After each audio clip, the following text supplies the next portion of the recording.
Imagine if Earth suddenly lost an entire continent. North America wouldn't just vanish off the face of the planet, of course. Instead, it would sink into the oceans. What could cause this chain of unfortunate events? How long would it take for the continent to go down? And how would this change the rest of the world? This is What If, and here's what would happen if North America sank into the oceans. 1 billion years ago, the continents meshed together into one supercontinent called Rodinia. But don't mistake it for Pangea. That came long after. During the era of Rodinia, the continental crust that forms the continents was at its thickest. From that point on, it began to slowly erode and sink. At this rate of erosion, some 2 billion years from now, the continents will be fully submerged once again. I'm not ready to wait that long, so what do you say we speed things up for North America a little? Okay, how exactly would this work? Well, remember what I just said about Rodinia and continental crust thickness? That's right, the continents are shrinking and sinking. In our scenario, it would just happen much faster to North America. The 500 million people that live in North America would lose their homes. They'd have to move out to another continent. But since events were unfolding so fast, the airlines would be unable to cope with so many passengers.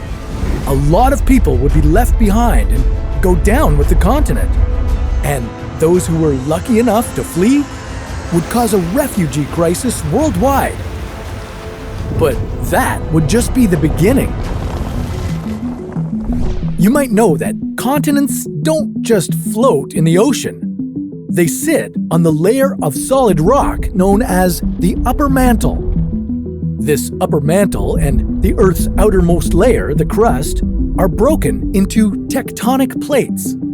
And North America just happens to sit on one of them. If the continent was to submerge, it would have to do with the North American tectonic plate going down. And this is where the bad news would start. The sinking of one tectonic plate would shift other plates around. This would trigger anything from tsunamis and earthquakes to volcanic eruptions. They might be massive enough to wipe out humanity altogether. At the same time, the sea level would rise significantly. This would flood other areas of the world, displacing even more people and destroying more communities. And it wouldn't help that parts of North America are covered with ice. All that ice would float and then melt, adding to the effects of climate change. If you were still alive, you'd have to invest in some powerful air conditioning because it would get very hot very quickly. The countless volcanoes and other natural disasters unleashed by North America's bold move would make it tough to continue farming. So I hope you like canned food. And maybe you might want to go live underground until the Earth cooled off a bit. But that's a story for another What If.